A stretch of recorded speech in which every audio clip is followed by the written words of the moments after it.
कलयामि कलिध्वंसं कविं लोकदिवाकरं यस्य गोभिप्रकाशाभिराविद्यं निहतं तमः वाळि परकालन् वाळि कलिकन्ये वाळि कुरयलूर् वाळ्वेन्दन् वाழியரோ மாயோனை வாழ்வலியால் மந்திரங்கொள் மங்கையர்கோன் தூயோன் சுடர் மானவேல் நெஞ்சுக்கிருள் கடிதீபம் அடங்கா நெடும் பிறவி நஞ்சுக்கு நல்லவமுதம் தமிழ நன்னூல் துறைகள் அஞ்சுக்கிலக்கியம் ஆரணசாரம் பரசமய பஞ்சு கனலின் பொறி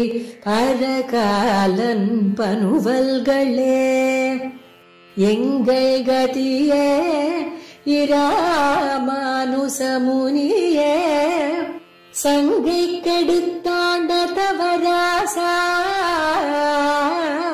பொங்கு புகழ் மங்கையர் கோனீந்த மறையாயிரமனைத்தும் தங்கு மனம் நீ எனக்கு மாறன் பணித்த தமிழ் மறைக்கு மங்கையர்கோன் ஆரங்கம் கூற அவதரித்த வீருடைய கார்த்திகையில் கார்த்திகை நாள் இன்னென்னு காதலிப்பார் வாய்த்த மலர்த்தாள்கள் நெஞ்சே வாழ்த்து. பெரிய திருமொழி என்கிற அற்புதமான திவ்ய கிரந்தம் திருமங்கையாழ்வாராலே நம் எல்லோருக்கும் அருளப்பட்டிருக்கிறது. திருமங்கையாழ்வார் அவருக்கு என்ன பெருமை அப்படின்னு பார்த்தால், உகந்தருண நல்லங்களிலே பிராமணியத்தோடு நிற்பவர், அதுவே பிராபியம் என்று இருப்பவர். இவ்வாழ்வார்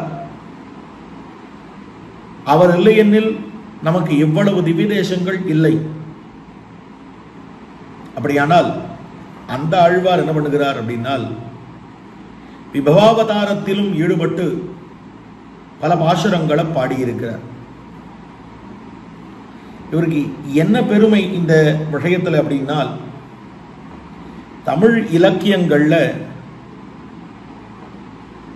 அதாவது பிள்ளைத்தமிழ் அப்படின்றதுக்கு முன்னோடியாக இருந்தவர்கள் ஆழ்வார்கள் என்றுதான் சொல்லியாக வேண்டும். முதல் முன்னமே தாலாட்டு பருவமாக குலசேகர ஆழ்வார் ராமபிரான் விஷயத்திலே மண்ணு புகழ் கோசலைதன் மணிவயிறு வைத்தவனே என்கிற அந்த பெருமாள் திருமொழி இருக்கின்றதே அதுல காண்பித்து அருளினார். அதற்கு மேலே பெரியாழ்வார் தாமும் கண்ணனம் பெருமானை யசோத பிராட்டி நிலையிலே இருந்து இந்த எம்பெருமானுக்கு பல்விதமான பருவங்களை ஒரு தாயாக இருந்து அனுபவித்து பாசுரம் பாடியிருக்கிறார். அவரும் அந்த பிள்ளை தமிழுக்கு ஒரு பெரிய முன்னோடியாக இருந்தார். அதே போல இன்று அனுபவத்துக்கு இலக்கமாக இருக்கக்கூடிய இந்த பெரிய திருமொழி 10ஆம் திருமொழி, 10ஆம் 10 5ஆம் திருமொழி, அது சப்பானி பருவத்தை குறிக்கக்கூடிய ஒரு திருமொழியாக இருக்கிறது.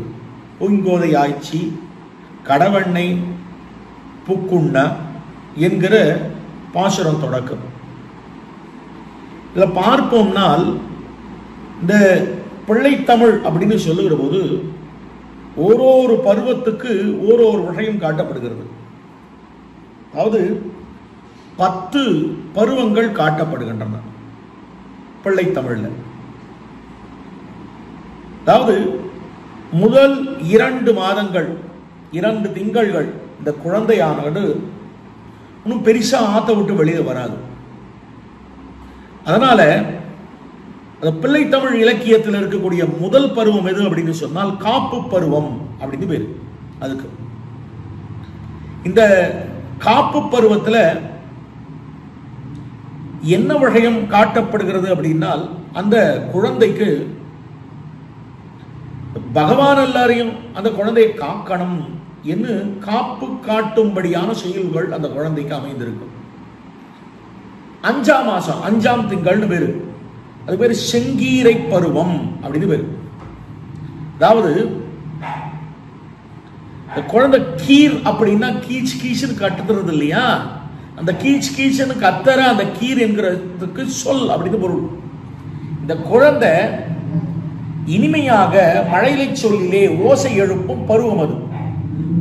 அதைத்தான் ஆடுக செங்கீரை ஆடுக ஆடுகவே என்று பாசுரமாக அமைந்திருக்கிறது. பெரியாழ்வார் பாசுரத்திலையும் அனுபவிச்சிருக்கோம். அடுத்தது 7வது மாசம் 7ஆம் திங்கள், அது பேர் தாலாட்டு பருவம் அப்படின்னு பேரு. 3வது தால் பருவம் என்று சொல்லுவார்கள், தாளப்பருவம் என்று சொல்லுவார்கள். இதுல என்ன விஷயம் அப்படின்னா, இந்த குழந்தைய தொட்டில்ல போட்டு தூங்க வைக்கிறதுக்கு பாடல்கள். அப்ப இந்த சமயத்துல இந்த குழந்தைக்கு என்ன ஆகும், முதல்ல அந்த குழந்தை வந்து காக்கப்பட வேண்டும்னு பாட்டு, அதுக்கப்புறம் அந்த குழந்தை கீச்சு கீச்சுன்னு கத்துறது, அதுக்கப்புறம் அந்த குழந்தை காதார நல்ல இனிமையான இசையெல்லாம் கேட்கும், அது காது நல்லா கேட்கும். அப்ப காதை கொடுத்து கேட்கக்கூடிய சமயத்துல அந்த குழந்தைக்கு அதை கேட்டு தூங்க பண்ற மாதிரி இனிமையான பாடல்கள் நல் விஷயங்களை சொல்லி அந்த குழந்தைய தூங்க பண்ணுவா. அது பேர் தாலாட்டு பருவம்னு பேரு.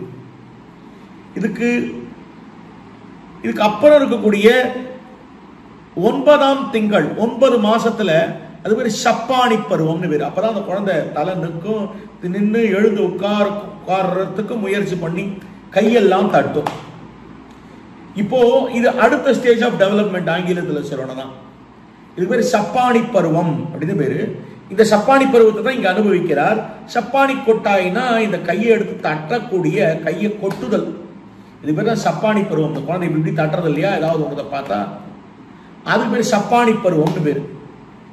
அதுக்கு மேல இருக்கக்கூடியது என்னவென்னால் 11ஆம் திங்கள் முத்தப்பருவம் அப்படின்னு பேரு. அதாவது இந்த குழந்தை இருக்கே, அந்த குழந்தைய பாராட்டி தூக்கி மடியில வச்சுண்டு அத குழந்தைக்கு முத்தம் கொடுத்து அதனிடத்திலிருந்து முத்தம் பெற்று மகிழுதல். அதுக்கு அப்புறம் தான் முத்தம் கொடுக்கிறதுனா என்னன்னா புரியும். முத்தம் பெற்று மகிழுதல் அது. இது 11ஆம் மாசம். அதுக்கடுத்து 1 வயசு ஆகி 13ஆம் மாசத்துல வருகை பருவம். அப்பதான் தத்தி தத்தி நடக்கக்கூடியது அந்த குழந்தை. அப்ப அந்த பருவம் இருக்கே, அது வருகை பருவம்னு பேரு. தத்தி தத்தி நடந்து வரும். இந்த பெருமான் கண்ணன பெருமான் தளர் நடை நடவானோன்னு பாடுறார் பாருங்க பாசுரம் பெரியாழ்வார். தளர் நடை தன்முகத்து சுட்டின்லாம் சொல்லி, அப்போ அது தளர் நடை நடவானோ அப்படின்னு பாடுறார். அதுக்கு மேல இதெல்லாம் பல பாசுரங்கள் பாடியிருக்கார். அதே போல அம்புலி பருவம் அப்படின்னு பேரு. அம்புலி இதுவும் பெரியாழ்வார் காட்டியிருக்கார். இதுக்கு மேல அந்த குழந்தைக்கு நிலாவை காட்டி சோறுட்டும்படியான அந்த நிலாவை பார்த்து அந்த குழந்தையானது அதை அனுபவிக்கும்படியான ஒரு பருவம். இது அம்புலி பருவம் அப்படின்னு பேரு. இது 15வது மாசத்துல. அதுக்கப்புறம் 17வது மாசத்துல சிற்றில் பருவம் அப்படின்னு பேரு. பெண்களுக்கு இது நீராடல் பருவம்னு, அந்த பெண் குழந்தைய நல்லா நீராட்டி குளிப்பாட்டி அந்த பருவம். ஆனால் ஆண்களுக்கு வந்து சிற்றில் பருவம். ஆண் குழந்தைகளுக்கு சிற்றில் வந்து சிதையலைன்னா இந்த பெண் குழந்தைகள் எல்லாம் கட்டி வச்சிருக்கிற மணலால கட்டி வச்சிருக்கிற விஷயத்தை அந்த குழந்தை போய் எட்டி உதைச்சு அதை அழிக்கும். அது பேர் சிற்றில் பருவம் அப்படின்னு பேரு. அடுத்தது 19ஆம் மாசம். அந்த மாசத்துல வரக்கூடிய பருவத்துக்கு பேரு சிறுபறை பருவம் அப்படின்னு பேரு. அதனால சிறுவரை பருவம்.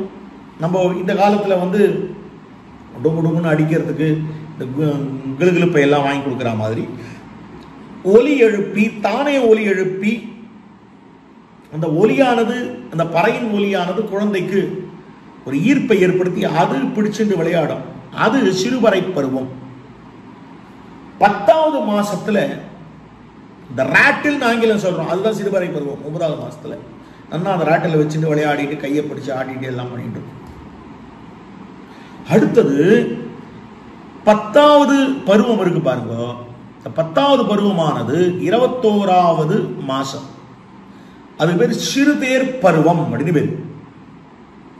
இந்த சிறுதேர் பருவம் அப்படின்றது ஆண்களுக்கு, ஊசல் பருவம் அப்படின்றது பெண்களுக்கு உடைய பிள்ளை தமிழ். அதே போல சிறுவரை பருவத்துக்கு நேர் பெண் பிள்ளை தமிழ் என்ன அப்படின்னு சொன்னால், பெண்களுக்கு, பெண் குழந்தைகளுக்கு அம்மானை பருவம் அப்படின்னு பேர். அப்போ 7 பருவம் அம்புலி வரைக்கும், 1லேருந்து 7 வரைக்கும் ஆண் குழந்தைக்கும் பெண் குழந்தைக்கும் ஒன்னா தான் இருக்கும். ஆனா 8, 9, 10 இது 3 ஆண் குழந்தைக்கும் பெண் குழந்தைக்கும் தனித்தனியா இருக்கும். பார்க்கிற போது சிறுதேர் பருவம்னா இந்த குழந்தைக்கு ஒரு சக்கரத்தை வச்சுட்டு ஒரு சின்ன வண்டி தேர் மாதிரி ஒரு வண்டியை கட்டி கொடுத்துருவோம். அந்த குழந்தை என்ன பண்ணும் அப்படின்னா அதை ஓட்டி மகிழும். கார் வாங்கி கொடுத்தா ஓட்டி மழுகிறது பாருங்க, அது மாதிரி. இப்படி 10 விதமான பருவங்கள் அமைந்திருக்கின்றன.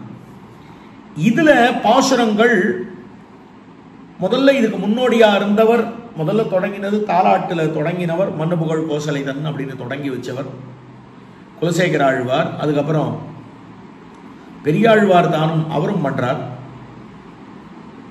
அதாவது பொய்யார் பூதத்தார் பேயார் புகழ்மழிசை ஐயன் அருள்மாறன் சேரலருக்கும், அதுக்கப்புறம் தான் தொய்ய பட்டநாதர், அதுக்கப்புறம் பெரியாழ்வார் பண்றார். அவர் பாசுரம் பாடியிருக்கார். அவர் பிள்ளைத்தமிழ்ல பல விஷயங்கள் பாடியிருக்கார். அவர் தான் தமிழ் இலக்கியத்துல பிள்ளைத்தமிழை அறிமுகப்படுத்தியவர்னே பேர் தமிழ் இலக்கியவாதிகள் சொல்றோம்.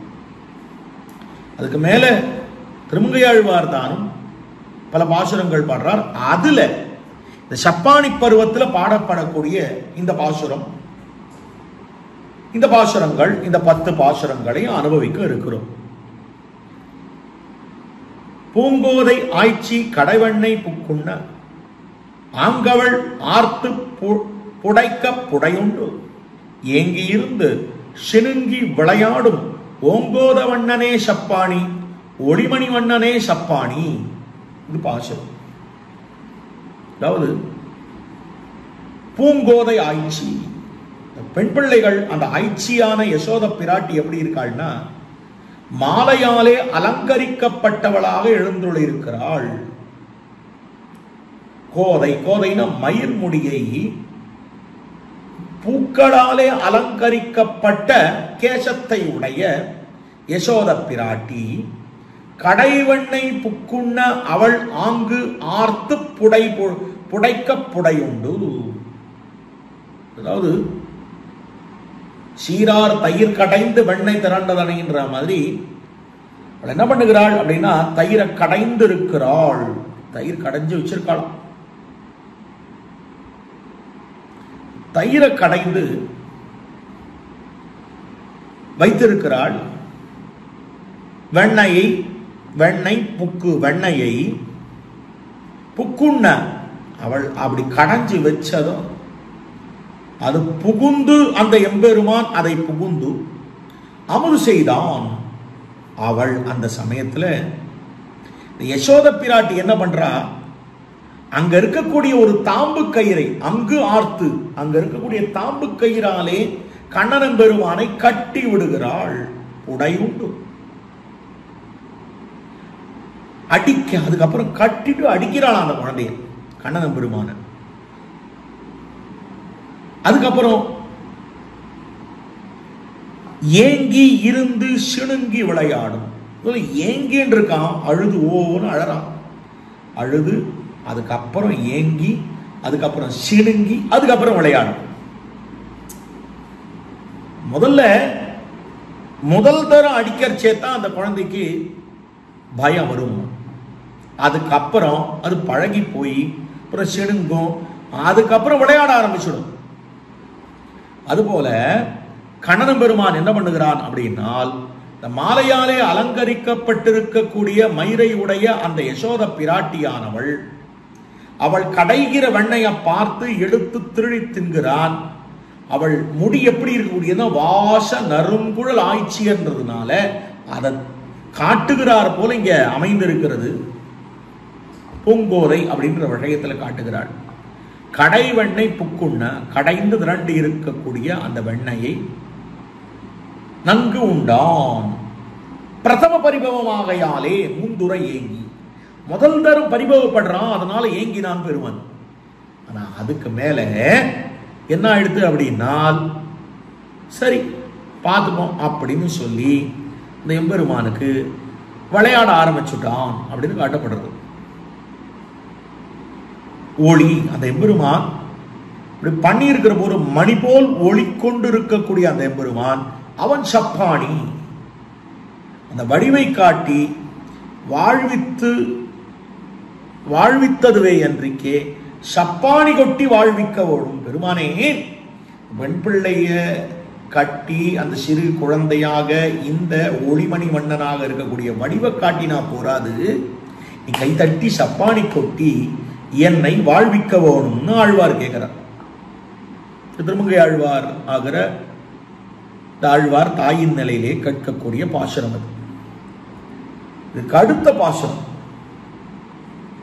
தாயார் மனங்கள் தடிப்ப தயிர்னை உண்டே எம்பிராக்கள் இருநில தெங்கள் தம் ஆயர் அழக அடிகள் அரவிந்தவாயனே கொட்டாய் சப்பாணி மால் வண்ணனே கொட்டாய் சப்பாணி. தாயார் மனங்கள் தடிப்ப, தாயார் தாய்மார்களுடைய மனசானது துடிக்கும்படியாக தயிரையும் நெய்யையும் நன்னா புஜிக்கிறான். ஏன்னா இவாளுக்கு, இந்த பெண் பிள்ளைகளுக்கு தயிரும் நெய்யும் தான் வெண்ணையும் தான் இவாளுக்கு வாழ்வாதாரம். அவளுடைய வாழ்வாதாரத்தையே இவன் புஜித்து விட்டான். என்ன பண்றது? இப்படி சாப்பிட்டான்னா அமுது செய்து நெய்யையும் உண்டு.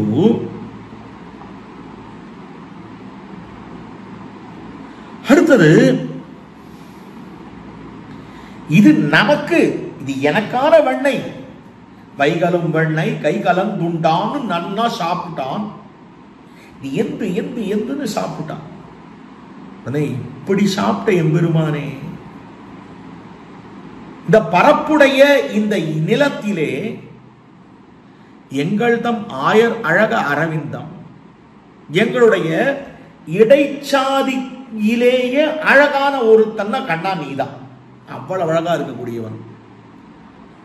செந்தாமரை அடிகள், உன்னுடைய திருவடிகள் எப்படி இருக்கின்றன அப்படின்னால் அரவிந்தம் அடிகள் செந்தாமரை அடிகளாக இருக்கின்றன. செந்தாமரையை போல இருக்கக்கூடிய கைவண்ணம், தாமரை வாய், கமலம் போலும் என்ன அப்படி இருக்கக்கூடியது. அடியினையும் அப்படின்ற மாதிரி அந்த திருவடியும் அந்த கமலத்தை போல இருக்கக்கூடியது.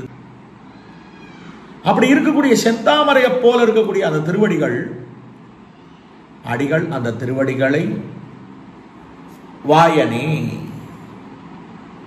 திருவதரத்தையும் உடையவனே, செந்தாமரை போல கருத்த நிறத்தை உடையவனே, நீ சப்பாணி கொட்ட வேண்டும் என்று பிரார்த்திக்கிறார்கள். பிரார்த்திக்கிறாய் இந்த பெண் பிள்ளை, இந்த தாயார். அதாவது இந்த தாய்மார்கள், தாயார் மனங்கள் தடிப்பனா, இது யசோத பிராட்டி மட்டும் இல்ல, அவளோட கூட இருக்கிறவாழ்னா யசோத பிராட்டிய ஒத்த பருவத்தில் இருக்கக்கூடியவர்கள் எல்லோரும் அவனுக்கு தாய்மார்களை போல. அதனால அவர்கள் அவனை வளர்த்தார்கள். மனங்கள் தடிப்பா, அவர்கள் மனசானது அதாவது ரொம்ப வலிக்கக்கூடிய அளவுக்கு. அடுத்தது, தயிரையும் நெய்யையும் உண்டிருக்கிறான். இப்ப களவு கொண்டு உண்டிருக்கிறான் அந்த எம்பெருமான். அடுத்தது, இவ்வளவு வெண்ணையும் திருடி தின்னுட்டு கண்ணன் என்ன பண்றானா, திருடி தின்னோமே என்ற லஜ்ஜையே இல்லாமல் என்னமோ தன்னோட சொந்த பொருளை எடுத்துட்டு தான் அனுபவிச்சா மாதிரி உட்கார்ந்து இருக்கான். எது கோவம்னா, திருடி தின்னது கூட கோவம் இல்ல அந்த பெண் பிள்ளைகளுக்கு. என்ன கோவம்னா, அதை திருடி தின்னுட்டு என்னமோ தப்பே பண்ணாத மாதிரி அப்படியே உட்கார்ந்து இருக்கானே அப்படின்ற கோவம் கொடுத்து. அப்படி இருந்த இருப்பும் கூட பார்க்கிற போது மிகவும் அழகான இருப்பு அந்த எம்பெருமானுடைய கண்ணன பெருமானுடைய இருப்பு. கைவண்ணம் தாமரை வாய் கமலம் போலும் கண்ணினகள் அரவிந்தம் அடியுமகுதே அவ்வண்ண தவறு நிலைமை கண்டும் தோழி என்கிறார் போல அரவிந்தம் அடிகள் என்ன அப்படி இருக்கக்கூடியவன். எம்பெருமானுடைய அந்த அழக அனுபவிக்கக்கூடிய ஒரு அற்புதமான விஷயம். அரவிந்த வாயவனே கொட்டாய் சப்பாணி ஆயர் அழக அடிகள் அரவிந்த வாயவனே. இப்ப இங்க கேள்வி, அடிகள் அரவிந்தமா வாய் அரவிந்தமா?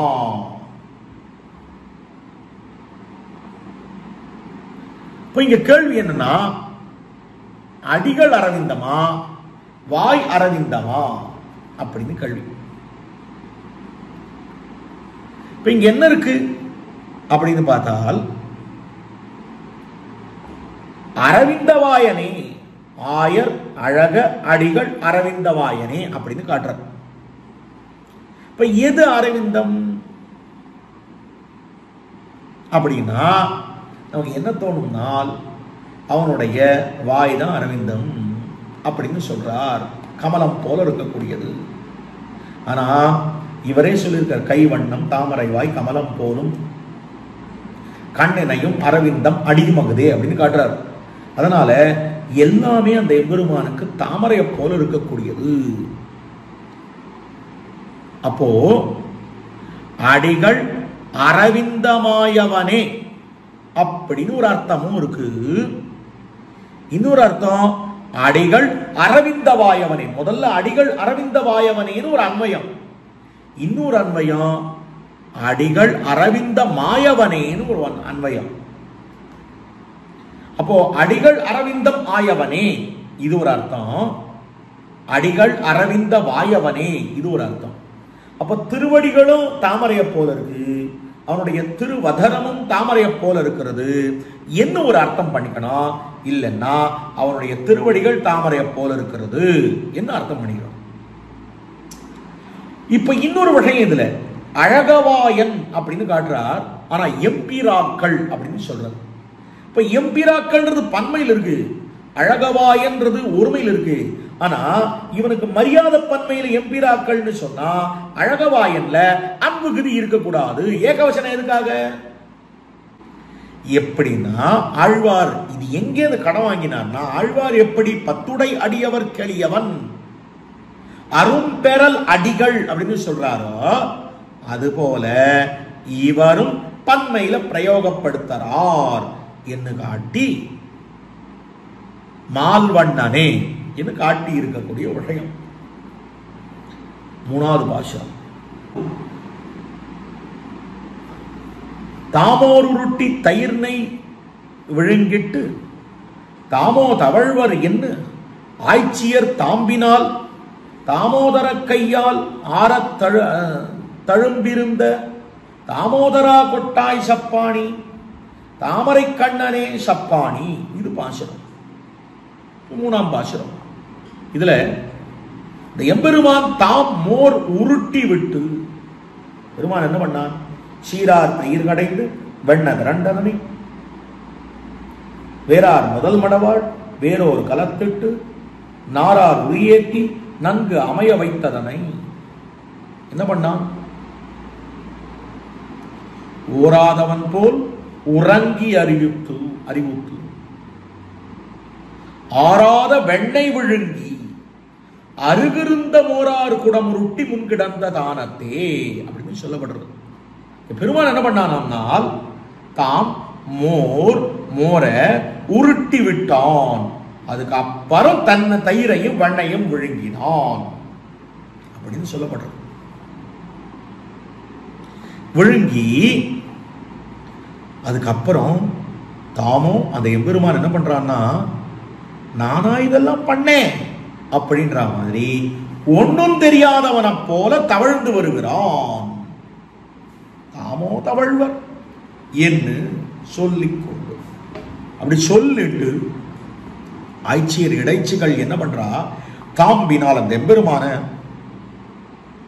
தாம்பு கயிறுல கொண்டு அடித்து அந்த கைகளால பிடிச்சு கையை பிடிச்சு நன்னா இழுத்து கட்டி இடுப்போட நன்னா கட்டிவிட்டான். தாமோதரா. அதுக்கு அப்புறம் தான் அவனுக்கு திருநாமம் தாமோதரன் என்கிற திருநாமம். இன்னைக்கும் திருவரங்கத்தெம்பெருமானுடைய இடுப்புல இந்த திருவயிற்றுதர பந்தம் திருமார்பு கண்டம் செய்வாய் என்று திருவயிற்றுதர பந்தம் இன்னும் இருக்குமா அந்த வெண்பிள்ள கட்டின அடையாளம் தாமோதரன் என்ன. அது எதனுடைய அடையாளம் அப்படின்னா ஆஸ்ரித சௌலபியத்தின் அடையாளம். ஆழ்வார் இந்த எத்திரம் உரலினோடு இணைந்திருந்தேங்கி எழிவே என்கிற இந்த எழிவை கண்டுதான் நினைக்கிறார். அடுத்த நிமிஷம் மோகித்து விழுகிறார். பத்துடை அடியவர் கெளியவன் பிறர்களுக்கு அறிய வித்தகன் என்று எத்திரம் எத்திரம் எத்திரம் என்று மோகித்து விழுவதற்கு காரணம் என்னென்னால் அந்த பெண் பிள்ளை இந்த எம்பெருமான பிடித்து கட்டினாளாவோ கட்டல. கண்ணினும் சிறுத்தாம்பினால் கட்டுண்ண பண்ணிய பெருமாயன்.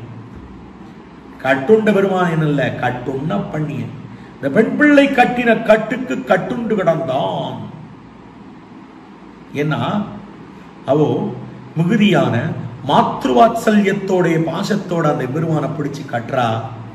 இந்த மாதிரி கட்டினா கட்டுண்டு கிடப்பான் கண்ணன். பிடிச்சு கட்டுறா, கட்டுண்டு கிடக்கிறான். முதல்ல என்ன பண்றாளான்னா ஒரு தாம்பு கயிறு எடுக்கிறா, சின்ன கயிறு எடுக்கிறா, கட்ட பார்க்கிறா, முடியல. அப்புறம் இன்னொரு கயிறு எடுக்கிறா, ரெண்டா சேர்த்து கட்டுறா. அதுக்குள்ள பெருமான் கொஞ்சம் தன்னுடைய பெருக்கி விட்டான்.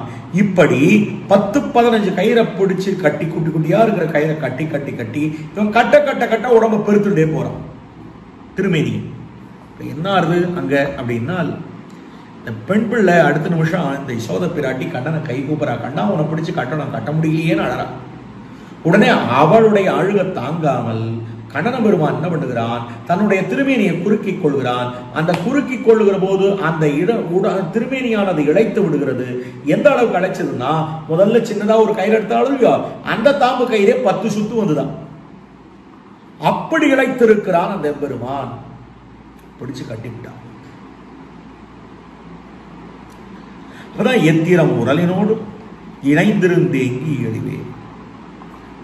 இங்கே தாமோ தவழ்வர் சாப்பிட்டு தாமோ தவழ்வர். தாமோ தவழ்னா ஒன்னும் அறியாதவனை போல ஓராதவன் போல் உறங்கி அறிவுத்து எழுந்தான். அப்போ ஓராதவன் போல் உறங்கி அறிவுத்து தாரார் தடம் தோள்கள் உள்ளளவும் கை நீட்டி ஆறாத வண்ண ஒழுகி. முதல் 3 பாசுரத்துல இந்த நவநீத சௌரியத்தை அனுபவிக்கிறார். இத இவரே திரிய திருமடலையும் அனுபவிக்கிறார். ஆறாத வண்ணை விழுங்கி அவங்கள் தாரார் தடம் தோள்கள் உள்ளவும் கை நீட்டினா உள்ள கையை விட்டு சாப்பிட்டான். பெருமானுக்கு இந்த கையில இது வரைக்கும் அந்த வெண்ணெய் எடுத்து சாப்பிட்டா நல்லா இருக்கும்னு தோத்தலையா. இப்ப நம்ம கையோ சின்ன கை, வெண்ணெய் இவ்வளவு வெண்ணெய் இருக்கு. அப்படி இருக்கிறச்சே நம்ம இவ்வளவு கையால் எடுத்து சாப்பிட்டா கொஞ்சமா தான் வெண்ணெய் கிடைக்கும். அப்ப என்ன பண்ணணும், தோல் வரைக்கும் உள்ள விட்டு அந்த வெண்ணெய் தாழிக்குள்ள தோல் வரைக்கும் வெண்ணெய் பரவி இருந்துதான். அது வரைக்கும் ஏன் தடந்தோள்கள் வரைக்கும்னா, ஏன்னா இந்த கையோட வெண்ணெய் சாப்பிட்டா கொஞ்சமா இருக்கும், தோல் வரைக்கும் இருந்தா நிறைய வெண்ணெய் கிடைக்கும் இல்லையோ. தாரார் தடந்தோள்கள் உள்ளவும் கை நீட்டி. இது ஒரு அர்த்தம்.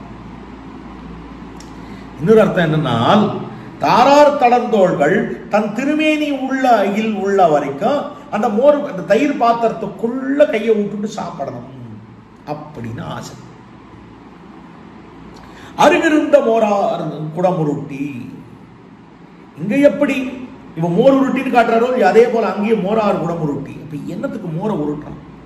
வெண்ணெய் வேணும் சாப்பிட்டான், நெய் வேணும் சாப்பிட்டான், தயிர் வேணும் சாப்பிட்டான். அப்ப இதெல்லாம் கடைஞ்சி வச்சதை சாப்பிட்டு மோரை தனியா எடுத்து வச்சிருந்தா தனக்குன்னு அதை என்னதுக்கு கண்ணன் உருட்டி விட்டான் அப்படின்னால், மோர் என்பது சாரம் கழிக்கப்பட்ட வஸ்து. அந்த எம்பெருமான் சாரமான வஸ்து தான் அந்த எம்பெருமானுக்கு பிடிக்குமே ஒழிய சாரம் கழிக்கப்பட்ட வஸ்து அந்த எம்பெருமானுக்கு பிடிக்காது. அப்போ நமக்கெல்லாம் எது சாரம்னா கிருஷ்ணனிடத்தில் இருக்கக்கூடிய என்புருகி அன்பு பெருகிறது. அந்த அன்பு இருக்கு பாருங்க, அதுதான் சாரமே வழிய அது இல்லாத அந்த எம்பெருமான் மேல லவலேசமும் பிரீத்தி இல்லாத பக்தி இல்லாதவன் இடத்துல கண்ணன பெருமான் இருக்க மாட்டான். மோர எட்டி உதைக்கிறார் போல உடைத்து விடுவான். மோர் சாரம் கழிக்கப்பட்ட வஸ்து. அருகிருந்த மோரார் குணம் உருட்டி இங்கேயோ தாமோர் உருட்டி தயிர் நெய் விழுங்கிட்டு தாமோ தவழ்வர் என்று. அடுத்தது ஆய்ச்சி. இதுக்கப்புறம் அந்த பெண் பிள்ளை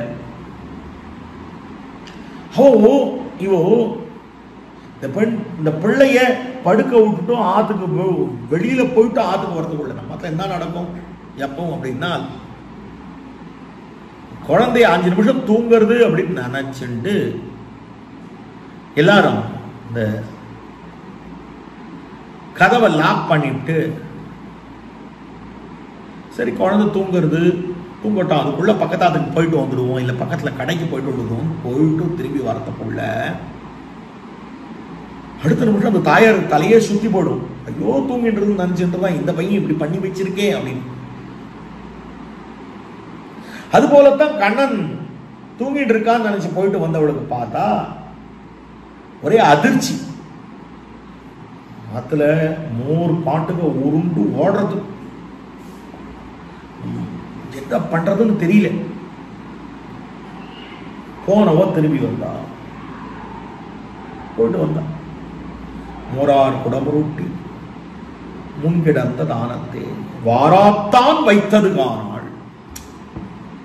நம்ம கூட சொல்ற மொழியும் கார்த்தால இவர் கிளம்பி போறார். இந்த குழந்தையும் நன்னா குழந்தை தூங்கிட்டு இருக்கிற சேவை இந்த அம்மா வந்து ஆத்த நன்னா சுத்தப்படுத்தி வைக்கிறார். போறார். போயிட்டு சாயங்காலம் திரும்பி வந்தா அப்படி இருக்கு, அவ்வளவு மோசமா இருக்கு. இந்த தாயாரை பார்த்து இந்த தகப்பனார் கேட்கிறார், என்னம்மா காத்தால எப்படி இருந்தது, ஏன் இவ்வளவு மோசமா இருக்கான்னு கேட்டா தாயார் என்ன சொல்லுவா, இந்த பையன் இருக்கானேன்னு சொல்ல மாட்டான்.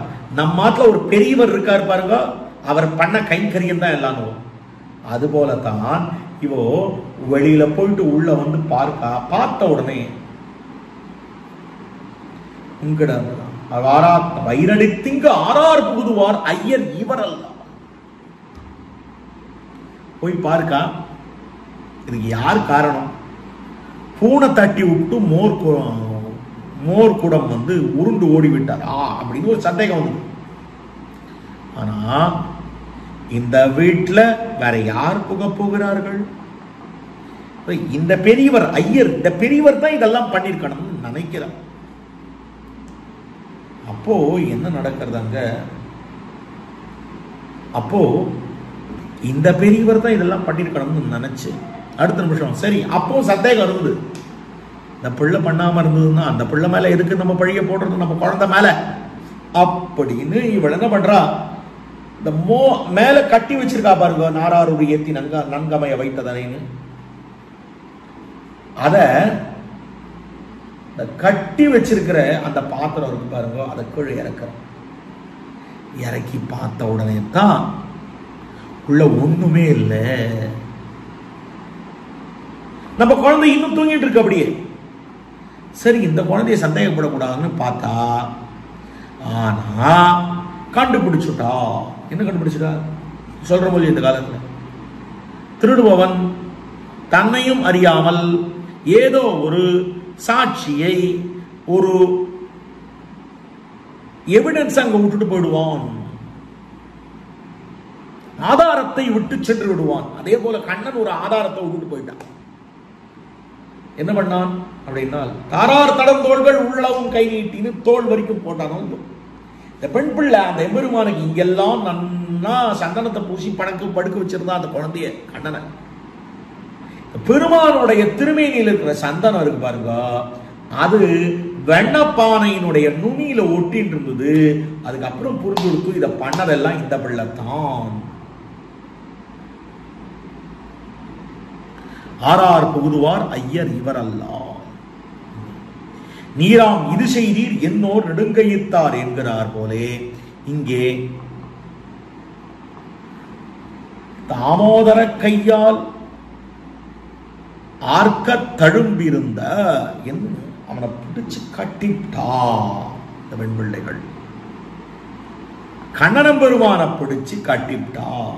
அப்போ அப்படி கட்டின கட்டுல அந்த இடுப்புல அந்த எம்பெருமானுடைய இடுப்புல அந்த தாம்பு கயிறினுடைய அந்த எம்பெருமானுடைய வயிற்றிலே இந்த பெண் பிள்ளை கட்டின கட்டு இருக்கு இல்லையா, அந்த கட்டின் அடையாளம் இன்றளவும் இருக்கிறது. அதனால தாமோதரன் என்ற திருநாமம் வந்ததுன்னு காட்டின. அதற்கு பிற்பாடு அதற்கு அடுத்த பாசுரம் 4வது பாசுரம் இந்த திருமொழியில, பெற்றார் தலைகழல பேர்தங்கையால் இடத்து உற்றார் ஒருவரும் இன்னி உலகினில் மற்றாரும் அஞ்ச போய் வஞ்சப்பெண் நஞ்சுண்ட கற்றாயனே கொட்டாய் சப்பாணி கார்வண்ணனே கொட்டாய் சப்பாணி. 4வது பாசுரம். பெற்றார் மாதா பிதாக்களுடைய காலிலே விலங்கானது கழன்று விழும்படி வந்து அவதரித்தவனே. கண்ணனம் பெருமான் எப்படிப்பட்டவன் அப்படின்னால், அவன் திருவதரித்த போது பெற்றவர்கள் தாயிலே கட்டப்பட்ட பெருவிலங்கானது அரும்படியாக திருவதரித்தான். அப்போ நம்முடைய ஜென்மமும் அவனுடைய ஜென்மத்துக்கு என்ன வித்தியாசம்னா, நம்முடைய ஜென்மம் நம்மை சம்சார பந்தத்திலே கட்டும், அவனுடைய ஜென்மமானது நம்மை பந்தத்திலிருந்து விடுவிக்கும். கண்ணன் என்ன சொல்றான், தைவீஹ்யேஷா குணமயி மமமாயா துரத்யா மாமைவையே பிரபத்யந்தே. எல்லாரும் சம்சாரமத்தினாலே கட்டப்பட்டிருக்கிறார்கள். என்னிடத்திலே பிரபத்தி பண்ணாமல் என்ன பிரபத்தி பண்ணா மட்டும்தான் அவர்களுக்கு இந்த சம்சாரத்திலிருந்து விடுதலை அப்படின்னு கண்ணன் பெருமான் தான் சொல்லுகிறார். அதே போலத்தான் இவன் அவதரித்த போது பெற்றவர்கள் அவர்கள் கட்டுண்ட கட்டானது அருந்து விழுந்தது. எல்லாரையும் அதே போல கீழ்ப்பாசுரத்தில் அவன் கட்டுண்ட வரலாறு காட்டப்பட்டது. இந்த பாசுரத்தில் அவன் கட்டவிழ்த்த வரலாறு காட்டப்படுகிறது. கண்ணனம் பெருமான் இவர்கள் கட்ட அவிழ்த்த கண்ணனம் பெருமான் தான் யசோத பிராட்டியால கட்டுண்டு கிடந்தார். அப்போ இவர்களுடைய அன்பினாலே இவர்கள் கட்ட அவிழ்த்தான். அவளுடைய அன்புக்கு தோற்று அவளுக்கு கட்டுண்டு கிடந்தான். இப்போ அந்த பெண் பிள்ளை கற்றா கட்டுண்டு கிடந்தானே. மகாபாரதத்துல கண்ணன பெருமான கட்டினவா 2 பேர். கண்ணன பெருமான கிருஷ்ணாவதாரத்த போது கட்டினவா 2 பேர். ஒருத்தி இந்த யசோத பிராட்டி, மற்றொருத்தன் சகதேவன். யசோத பிராட்டி ஒரு தாயாருடைய மாத்ரு பக்தி என்கிற மாதாவாக இருந்து ஒரு கண்ணன பெருமான் மேல தான் வைத்திருக்கக்கூடிய பக்தியினாலே அவனை கட்டினா கட்டுண்டு கிடந்தான். அதே போல சகதேவன் கண்ணா உன்னை பிடிச்சு கட்டிவிடுவேன்றான். இப்ப கண்ணன பெருமான் என்ன சொல்றான், பல ஊரு 1000 ஊரு கொண்டு கட்டு பார்ப்போம்ன்றான். ஒரு ஓரமா உட்கார்ந்துடான். கண்ணன பெருமானையே நிச்சத்தையாக கண்ணனையே நினைத்துக் கொண்டான். அப்பொழுது இவனுடைய பக்திக்கு கண்ணன் கட்டுண்டு கிடந்தான். இப்ப 2 பேருமே பக்தியால கட்ட முடியும். 10 அடியவர் கெளியவன் பிறர்களுக்கு அறிய வைத்தவன். அப்ப அடியவர்களுக்கு எளியவனாக இருந்து அவர்கள் கட்டினாலும் கட்டுண்டு கிடப்பான். ஆனால் மற்றவளுக்கு அறிய முடியாதவன். அதனால தான் கண்ணன் அகங்காரத்துல கட்டணும்னு நினைச்சான் துரியோதனன், அவனால கட்ட முடியல. அவனை பக்தியால கட்டணும்னு நினைச்சான் சகதேவன், கட்டிவிட்டான். பக்தியால கட்டணும்னு நினைச்சா ஐயோ யசோத பிராட்டி அவள் கட்டிவிட்டான். அந்த கண்ணன பெருமான் அது கட்டுண்ட வரலாறு, இது கட்டவிழ்த்த வரலாறு என்று காட்டப்படுகிறது. அப்போ இந்த இடத்துல மாதா பிதாக்கள் காலிலே இருக்கக்கூடிய விலங்கு கழலும்படி வந்து அவதரித்தவன். அதாவது போர்கை போர்ந்து அங்கு அப்படின்னு காட்டப்படுறது. வந்து அவதரித்தவன். போர்கைன்னு என்ன அர்த்தம்? பரமபதத்துல ஊட்டுட்டு ஆதியம் சோதி விருவை அங்கு வைத்து இங்கு பிறந்தல்ல, அதை ஊட்டுட்டு இங்க வந்தாராம். நாக பரியங்க முஸ்ரிக்ஷ அங்கியதோ மதுராம் புரின்னு காட்டப்படுகிறது இல்லையா? அதத்தான் இங்க காட்டப்படுறது, போருகை அப்படின்னு காட்டப்படுறது. அடுத்தது, அங்கு அவ்விடத்தில் கிட்டின உற்றார் உறவு முறை ஒருவரும், அதாவது ஒருவரும் இன்றிக்கே இந்த லோகத்துல வந்து அவதரித்தான். அங்க யார் அவனை பயமுறுத்த முடியாது. இங்க என்னடான்னா லோகத்துல அஞ்சும்படியாக, உறவினர்களுக்கு அஞ்சும்படியாக, அதாவது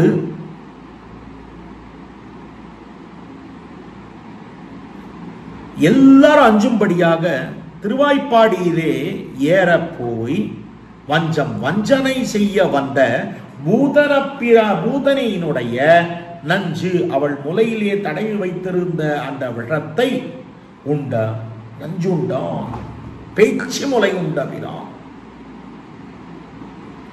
அந்த நஞ்ச உண்டிருக்கிறான் அந்த கண்ணனம் பெருமான். உண்ட கண் ஆயனே கார்வண்ணனே, கன்றுகளை மேய்த்து இடைக்குலத்திலே வந்து அவதரித்தவனே அப்படின்னு காட்டப்பட்டிருக்கிற பாசுரம். இது 4வது பாசுரத்தினுடைய அர்த்தம். அப்ப இந்த பாசுரத்துல எதை அனுபவிக்கிறார் அப்படின்னு சொன்னால் பூதனாவதத்தை அனுபவிக்கிறார்.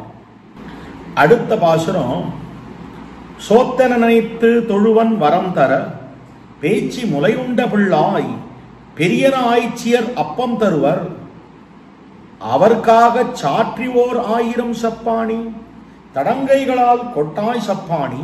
இது பாசுரம். அதாவது கண்ணா எப்படிப்பட்டவன்னா, பேச்சு முளை உண்ட பிள்ளாய், பிள்ளையாக இருந்தாய், பருவம் நிரம்ப பெறாதவனாக இருந்தும் கூட இந்த பெண் பிள்ளையானவள் பூதனையானவள் பெற்ற தாய் போல் வந்த பேச்சு அப்படின்னு அவள் உனக்கு பால் கொடுத்தாள். அங்க கேள்வி, இவளுக்கு எங்கிருந்து பால் சுரந்ததுன்னா, ஒரு நிமிஷம் நினைச்சாளா பரமபுருஷனுக்கு ஒரு தாயை போல இருக்க போகிறோம், அப்பொழுது தானாகவே பால் சுரந்தது என்று காட்டப்படுகிறது. அப்படிப்பட்ட நீ வரம் தர நின்னை சோத்தன தொழுவன், கை கூப்பி சோத்தம் என்று சொல்லிக் கொண்டு தொழுவேன், எனக்கு என்னுடைய பிரார்த்தனைகளை நிறைவேற்றி தருவாயாக. ஆய்ச்சிய பெரியன அப்பம் தருவர், இடைச்சிகளானவர்கள் உனக்கு பெருசு பெருசா மிகப்பெரியதான அப்பங்களை கொடுப்பார்கள். அப்படிப்பட்ட அவர்களுக்கு என்னவென்னால் அவருக்காக சாற்றிவோர் 1000 சப்பாணி, அவளுக்காக கை தட்டி தடங்கைகளால் கொட்டாய், கைகளால் கொட்டாய் சப்பாணி அப்படின்னு இந்த கீழ்ப்பாசுரமும் இந்த பாசுரமும் எதை அனுபவிக்கிறது அப்படின்னு சொன்னால், கண்ணனம் பெருமானுடைய இந்த பூதனாவதத்தின் போது பண்ணின அந்த சேட்டிதங்களை சொல்லி சப்பானி பருவ பாட்டு பாடுகிறார்.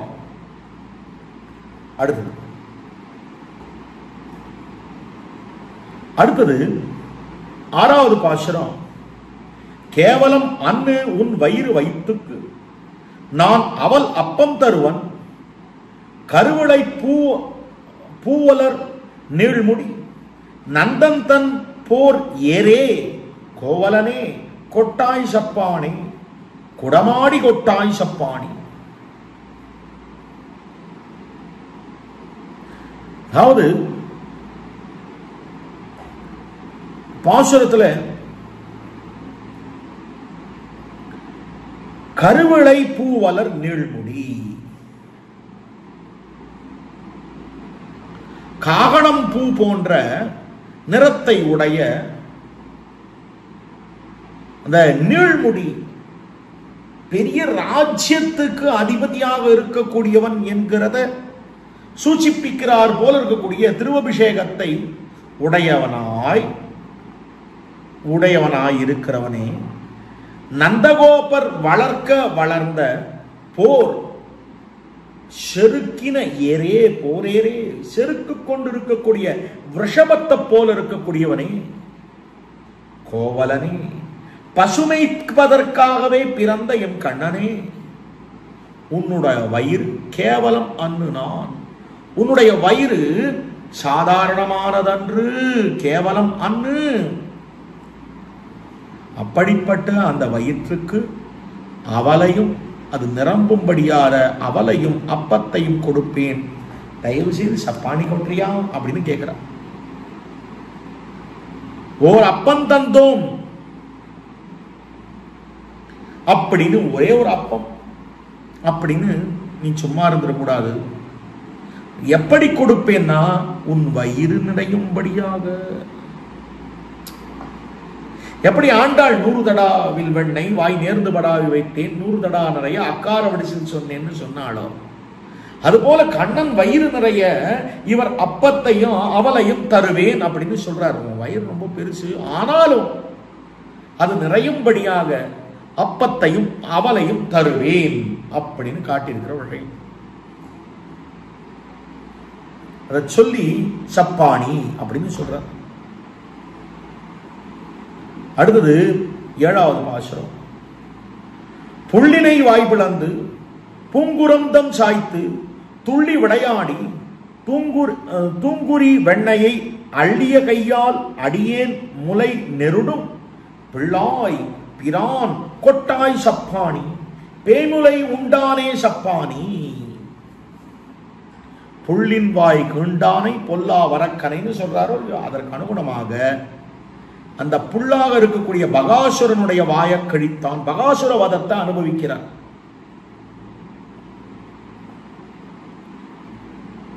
அடுத்தது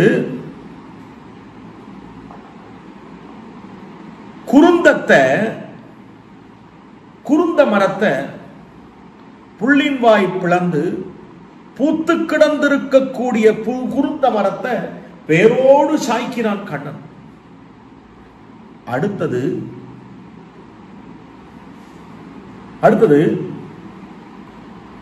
விளையாடி அதுக்கப்புறம்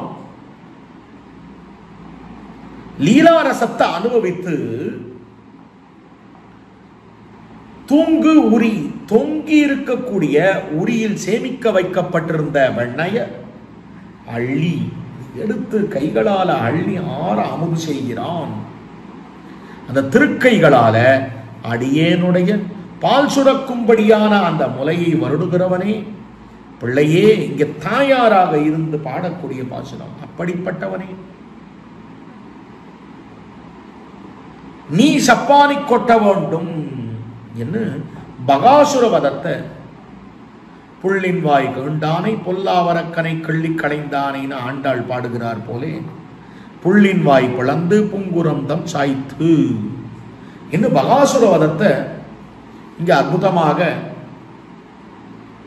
பாசுரமாக பாடுகிறார். அடுத்தது சப்பானின்னு சொல்லிட்டு, யாயும் பிறரும் அறியாத யாமத்து மாய வலைப்பெண் வந்து முளைதர பேய் என்று அவளை பிடித்து உயிரை உண்டவாயனே கொட்டாய் சப்பானி, மால்வண்ணனே கொட்டாய் சப்பானி. அதுக்கப்புறம் யாருக்கும் தெரியல, பெற்ற தாயாருக்கும் சரி மற்றவர்களுக்கும் சரி அறியாத இருக்கக்கூடிய நடுச்சாமத்திலே ராத்திரி வரலாமும் வஞ்சனையோடு வந்திருக்கிறாள். இவ எப்படி கண்ணனை அழிப்பதற்காக அழகிய பெண் உரு கொண்டு தாய போல வந்து கண்ணனை அழிக்கணும்னு வந்தாளோ, இத பார்த்தார். சரி, பூதனைன்றவள் ஒரு ராட்சசி தானே, இந்த ராட்சசி கண்ணனை அழிக்கணும்னு வரவோ எங்கேயாவது ராட்சச வேஷத்தோட வருவளா? அதனால தான் அவ வந்து இந்த அழகிய பெண்ணூர் கொண்டு தாயூர் கொண்டு வந்தாள், தன்னுடைய நோக்கத்தை தீர்த்துக்கணும்ன்றதுக்காக. அதே போல சூர்பனகையும் ராமனை இலக்கவனையும் வந்து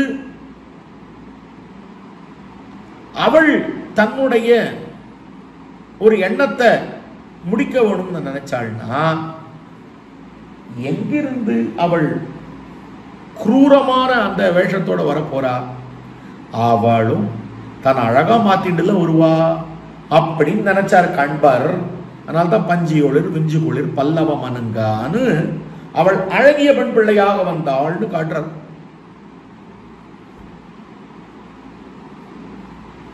மாய அளவை பெண் வந்து முலை தர வஞ்சனத்தை உடையதாய் இருக்க செய்தேயும் யசோத பிராட்டி பரிவு தோத்து வருகிறாள். தாய போல ஒரு தாயானவள் எங்கேயாவது இந்த மாதிரி பண்ணுவளா? பூதனையானவள் யசோத பிராட்டி வருகிறார் போல வந்து கண்ணன் பெருமானுக்கு பால் கொடுக்கிறாள். இவ்வளவு உடனே பெருமான் உணர்ந்து கொண்டான். கண்ணன் இவள் தாய் அல்ல பேய் அப்படின்றத உணர்ந்து கொண்டார். பேய் என்று பிடித்து உயிரை உண்டான். அவள் பிராணனை உண்டிருக்கிறான். அவளுடைய பாலை மட்டும் இல்ல, இந்த விஷத்தை மட்டும் இல்ல, அப்படியே பிராணனை உறிஞ்சி எடுத்துட்டான். அப்படிப்பட்டவனே சப்பானி கொட்டவோம் அப்படின்னு காட்டுறான். அடுத்தது அடுத்த பாசுரம் 9வது பாசுரம். கள்ளக்குழவியாய் காலால் சகடத்தை தள்ளி உதைத்திட்டு தாயாய் வருவாளை மெல்ல தொடர்ந்து பிடித்தார் உயிர் உண்ட வள்ளலே கொட்டாய் சப்பாணி மால்வண்ணனே கொட்டாய் சப்பாணி. கள்ளக்குழவியாய்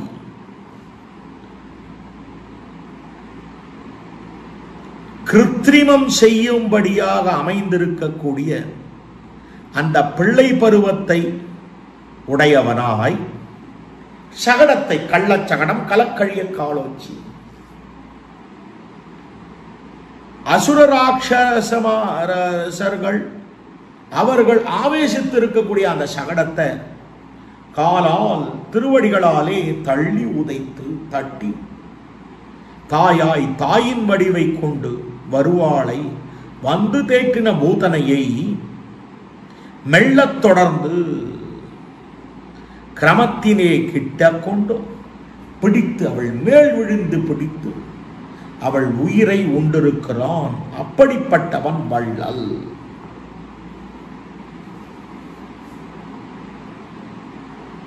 அப்போ என்ன வள்ளல் தன்மை? ஏன் அவன் வள்ளல் அப்படின்னா, கண்ணன் தன்னை காத்து கொண்டது தனக்காகவா? இல்லை, அவனை காண வேணும், அவனை அனுபவிக்க வேணும். அவன் அல்லால் பிரியில் தரியாமை என்ன அவனை பிரிந்தால் தரிக்க முடியாதவர்களான இந்த அடியவர்களுக்காக அவளை அழித்திருக்கிறான். அதனால வள்ளல் இல்லையா? ஆனால் வள்ளல் என்று காட்டுகிறார். அப்போ காலால் சகடத்தை எப்பொழுது அந்த பெண்புள்ள பாலை கொடுத்துட்டு இருக்கா, முலையிலிருந்து பால் வரவு தாழ்ந்தது. அடுத்த நிமிஷம் அந்த சகடத்தை எட்டி உதைத்தான். கள்ளச்சகடம் கலக்கழிய காலோச்சி என்ன எட்டி உதைத்தான். அதை சொல்லி இங்கே சப்பானி கொட்ட வேண்டும் என்று கண்ணன் பெருமான கேட்கிறார். மேல கடைசி பாசுரம். காரார் புயற்கை கலிகண்ணி மங்கையர்கோன் பேராளன் நெஞ்சில் பிரியாதிடம் கொண்ட சீராளா செந்தாமரை கண்ணா தண்டுழாய் தாராளா கொட்டாய் சப்பாணி தடமார்வா கொட்டாய் சப்பாணி. மேகம் போல கார் மேகம் போல பூர்ணமாக இருக்கக்கூடிய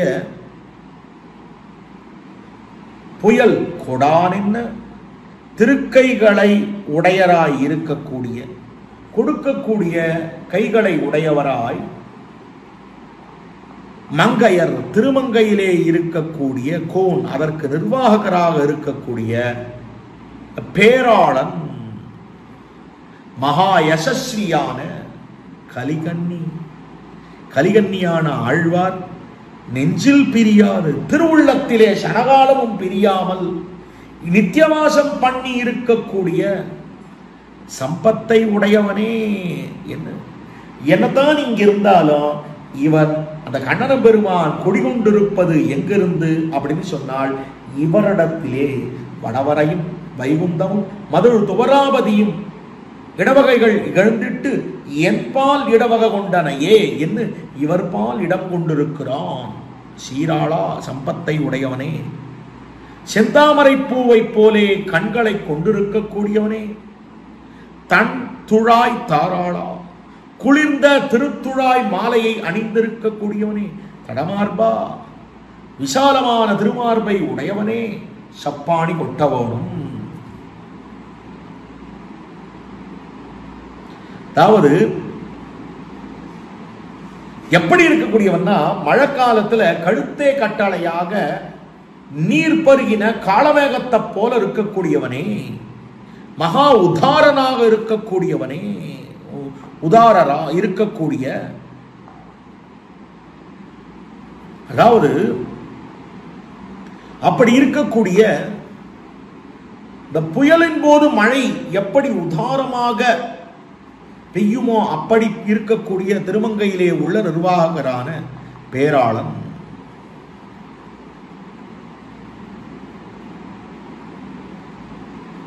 அப்போ பேராளன் எப்படிப்பட்ட பேராளன் அப்படின்னு சொன்னால்,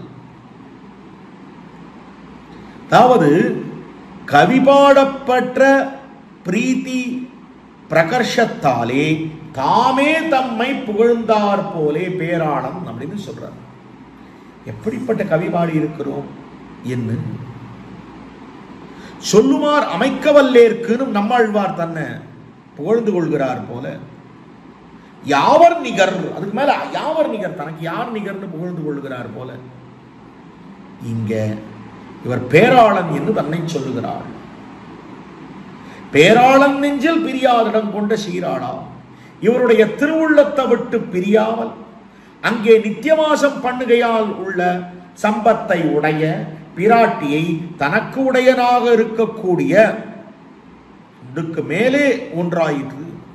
பிராட்டி அவனோடு சேர்ந்து இருப்பதை விட இவர் நெஞ்சில் இருக்கிறதுக்கு அவனுக்கு ரொம்ப பிடிச்சதாக இருந்தது, அதை விட அனுபவித்துக் கொண்டிருந்தான் என்று காட்டப்படுகிறது. செந்தாமரை, அதாவது இவையும் எல்லாம் ஐஸ்வர்ய சூச்சிதமாய் இருக்கிறது. இதுக்கு தம்மை அறியாமை இவ்வனுபவம் தானே பிறர்க்கும் பலமாய் இருக்கிறது. அதாவது என்னவென்றால், இதுக்கு பலஸ்ருதி சொல்லா விடத்து, மேல என்ன சொல்றாருன்னா, இதுக்கு பலஸ்ருதியே சொல்லலைங்க. நல்லா பாருங்க, என்ன காட்டுகிறார் பலஸ்ருதி? தாராளா கொட்டாய் சப்பாணி, தடமார்பா கொட்டாய் சப்பாணின்னு சொல்லி முடிச்சு விடுறாரு. கடைசியில பலஸ்ருதியே சொல்லல. நான் சப்பானி கொட்டுறேன், சப்பானி கொட்டு, சப்பானி கொட்டு, சப்பானி கொட்டுன்னு கண்ணனம் பெருமான பிரார்த்திக்கிறாரே வழிய பலஸ்ருதியே சொல்ல. அப்ப என்ன பலஸ்ருதி இங்க அப்படின்னா, தன்னை அறியாமல் இந்த அனுபவத்திலேயே பலஸ்ருதியை சொல்லணும்ன்ற எண்ணமே இல்லாமல் எப்படி கண்ணனம் பெருமானுடைய அந்த பிள்ளை பருவத்திலே திளைத்திருந்தாரோ இந்த ஆழ்வார், அதுபோல இந்த 10 பாசுரங்களை சேவிக்க வல்லவர்கள் தங்களையும் அறியாமல் கண்ணனையே அனுபவித்துக் கொண்டிருப்பார்கள் என்பது இதுக்கு பலன்னு பெரியவாச்சான் பிள்ளை காட்டுறார். இப்படிப்பட்ட இந்த சப்பானி பருவம் விஷயமாக இந்த பெரிய திருமொழி 5ஆம் 10, அதாவது 10ஆம் 10 5ஆம் திருமொழிய அடியேன் இங்கு விண்ணப்பிக்க வேண்டும் அப்படின்னு பூங்கோதை ஆய்ச்சி கடவெண்ணை புக்குண்ணா என்கிற இந்த பூங்கோதை தொடங்கி இந்த 10 பாசுரங்களை விண்ணப்பிக்க வேண்டும் என்று நியமித்து இருக்கக்கூடிய ஸ்ரீ சுவாமி என்ன எம்ஓபி சபையார் என்றார். இவருடைய திருவடி தாமரைகளுக்கு முதற்கண் வாழி வாழி வாழி வாழி என்று பிரணாமத்தை தெரிவித்துக் கொள்கிறேன். அடியேன் பல தவறுகள் செய்திருக்கக்கூடும். அப்படிப்பட்ட தவறுகளை க்ஷமித்துள்ள ஓணும் என்னும் இதுல திவலையாவது நன்மை இருக்குமையாயும் அடியேனுடைய ஆச்சாரிய வரியர்களை சாரும் என்னும் சொல்லி, சுவாமியினுடைய அருளன்னி இது வேறென்னும் இல்லை. இப்படிப்பட்ட இந்த திவ்ய பிரபந்த தாரா முதலான நிகழ்ச்சிகள் மேலும் மேலும் மேலும் தொடர்ந்து நம்முடைய ஸ்ரீ வைஷ்ணவ ஸ்ரீயை வளர்க்கும்படியான எம்பெருமானாருடைய அபராவதார பூதரான சுவாமி பல்லாண்டு காலம் எழுந்துருளிருக்க வேணும் என்று அந்த பெருமான பிரார்த்தித்து, பயனன்னாயிலும் பாங்கல்லராயிலும் செயல் நன்னாக திருப்தி பணிகொள்வான் என்னுவாகோலே அடியேனையும் திருப்தி பணிகொள்ள வேணும்படியான பிரார்த்தனையோடு நிறைவுறுத்துகிறேன். ஸ்ரீமதே ரம்யஜாமாத் முனீந்திராய மகாத்மனே ஸ்ரீரங்கவாசினே பூயாத்து நித்யஸ்ரீ நித்யமங்கலம். பற்பமென திகழ் பைங்கழலும் தன் பல்லவமே விரலும், பற்பமென திகழ் பைங்கழலும் தன் பல்லவமே விரலும், பாவனமாகிய பைந்துவராடை பதிந்த மருங்கழகோ, பாவனமாகிய பைந்துவராடை பதிந்த மருங்கழகும், முப்புரி நூலோடு முன்கையில் ஏந்திய முக்கோல் தன்னழகும், எப்பொழுதும் யதிராசன் வடிவழகு என் இதய துள்ளதால், இல்லை எனக்கெதிர் இல்லை எனக்கெதிர் இல்லை எனக்கெதிரே, இல்லை எனக்கெதிர் இல்லை எனக்கெதிர் இல்லை எனக்கெதிரே,